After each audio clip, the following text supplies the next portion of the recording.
So I'm doing my last video from the Venice Grand Canal Mall today, and I have a special guest, and I'll let her introduce herself. All right.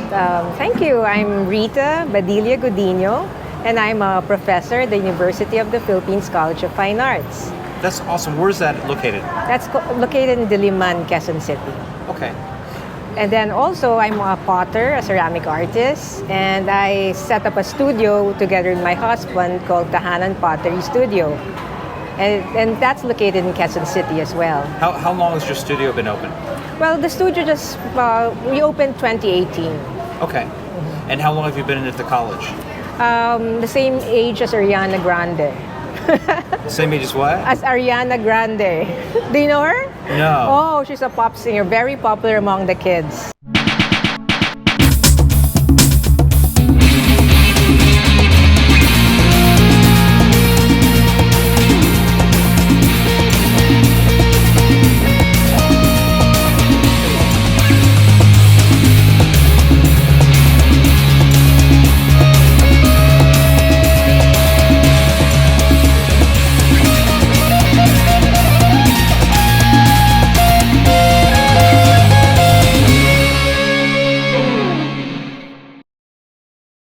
Okay. I usually say that to my students, the college students, because I want them to research how how long I've been teaching. Okay. Well, it's been 32 years. You've been at the university for 32 years. Yes. Doing pottery. Well, no. Actually, I graduated as an industrial designer in the same college, in the same university, and then I was invited to teach 2 years just after I graduated because I was the first graduate of that program. Okay. And then after that, I was really interested in ceramics, so I started working with ceramic manufacturing companies doing exporting. So that's where I learned the process. And I wanted to learn about using clay as a medium to express myself through sculptures. And eventually, I started doing activities at the university, generating some interest in ceramics. And eventually, my claim to fame is propelling the ceramic art studio at our college and institutionalizing the minor in ceramic arts technique, also at the same college. That is awesome. How long has the pottery been going on at the college? We started in 2008. Okay, so quite a while still. Quite a while. Awesome. I looked at a lot of your stuff. So what inspires you? What inspires me? Well, I'm always drawn to nature because before I started work. When I was younger, I was a UP mountaineers. So I'd go to the mountains and then I'd also do sailing. So I'm drawn to these places where the earth meets the sky and the sky meets the water. And so this has found its way into my choice of medium, which is earth, and my choice of forms, which is inspired from nature, and my process, which collaborates with earth, with the elements of nature, which is earth, wind, fire, and water. Is there a particular artist in any medium, in any genre that's really inspired you? Yeah, in the Philippines, I'm inspired by women artists as well, who's worked with sculptures. There's Julie Luke, Delena, and also there's Agnes Arellano. Okay. And then abroad, of course, I'm very interested in the work of Nina Ho. She's a Dutch artist who pioneered fire sculptures. How about Gaudi? Have you seen anything from the Spanish artist Gaudi? Well, yeah, I've seen, of course, Gaudi's works, and I love the forms, the biomorphic, organic forms that he works with. When I saw your stuff with nature, it reminded me of the Sagrada Familia Church, the cathedral, because it was all arches and natural and nature and things like that. So I heard that your husband is also an artist? That's right, he's a potter. So what's the difference between your work and his work? He does a lot more tableware, so he's into designing form and function that has artistry as well. And I do more sculptural work. And we're talking about, we've both seen Blown Away, where they do the glass art, things like that. Yes. So your husband's doing more industrial type commercial work, and you're doing the one-off pieces for art, things like that for collectors. Yes. Okay. That's right. And how long has he been sculpting? Oh, when we started our business, that's when he started to work with clay. But he gets 100% devoted in anything that he gets into. That he learned the ropes pretty much very fast and started working on his art practice. Any children? We have 3 kids. And how old are they? Our oldest is 20 years old, and then we have a 17-year-old and a 12-year-old. And are they doing sculptures and working with clay? Oh, they're still in school, but they all went through that phase working with clay with me. But I think my youngest is the one who's been publicizing that's going to be CEO of Tahanan Pottery someday. That's awesome. It's good to have the family, the business in the family. And has he picked up some of the artistry? That's Does he right. have an eye for it? Yeah. So he likes the sculptures and things? Yes, and he also likes to work with the wheel. Okay. And what's your favorite piece that you've ever created? Okay, my magnum opus is called Luwal. It is a composite word of two words composite of Filipino words called luad, which is clay, and luwal to give birth. And then I put it together. It's called Luwal. And she is a sculptural kiln in the form of a birthing woman giving birth to ceramic babies. And I'll attach some video of that because I think that they'll find that very interesting. So she is actually within the kiln and she is birthing all of your ceramic babies. ceramic babies. Yes. So what was your inspiration for your masterpiece? All right. I wanted to, because birthing was a very strong, significant part of my life, and I wanted to find a way to express it through clay. So I was racking my brains on what's the best way to show birthing through clay, and my aha moment came when I was firing the kiln. So I felt like there's a consonance between both experiences. Like when you're firing and birthing, there's a dependence on a higher being.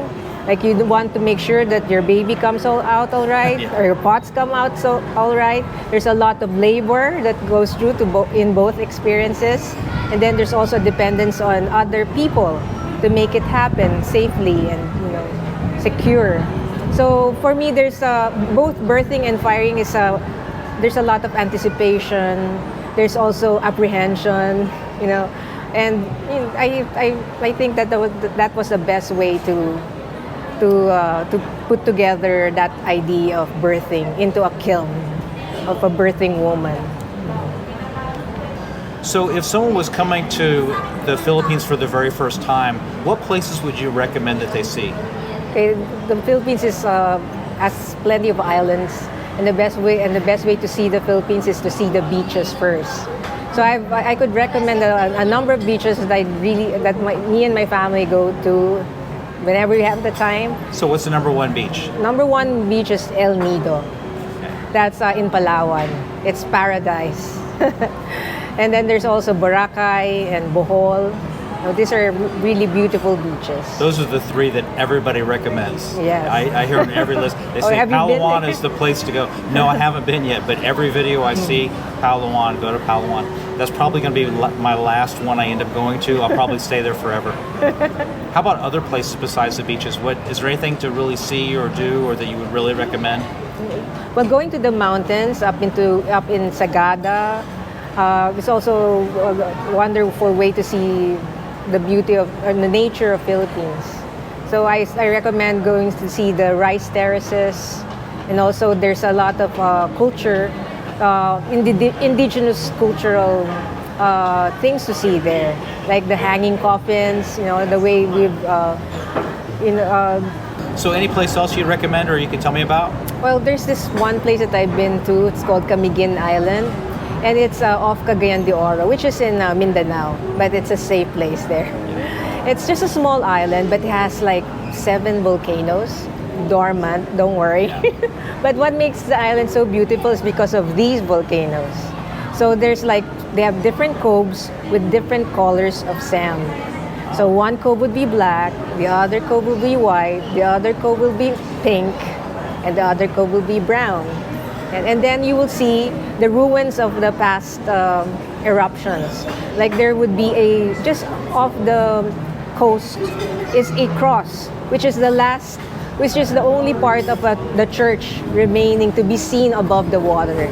Cool. But they have a floating altar beside it, and the people would come to worship during Sundays, have their mass on the beach, while the priest will row towards that altar near the cross where the church was where it was once.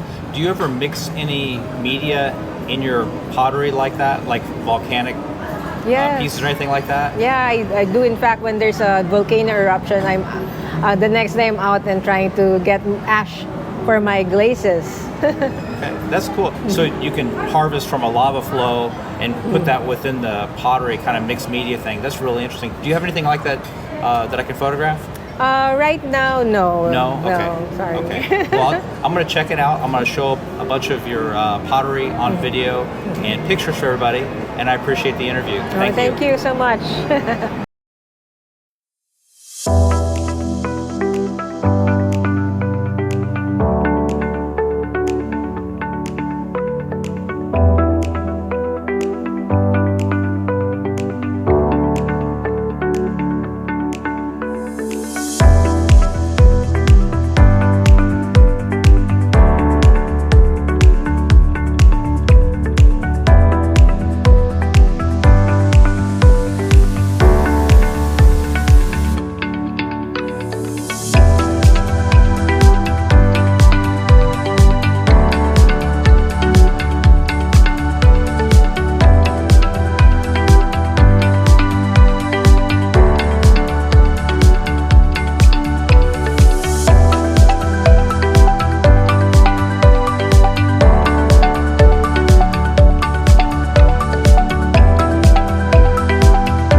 valleys where shadows kiss the streams, where moonlight shimmers on ancient dreams. The waters whisper of love long past, of gondolas.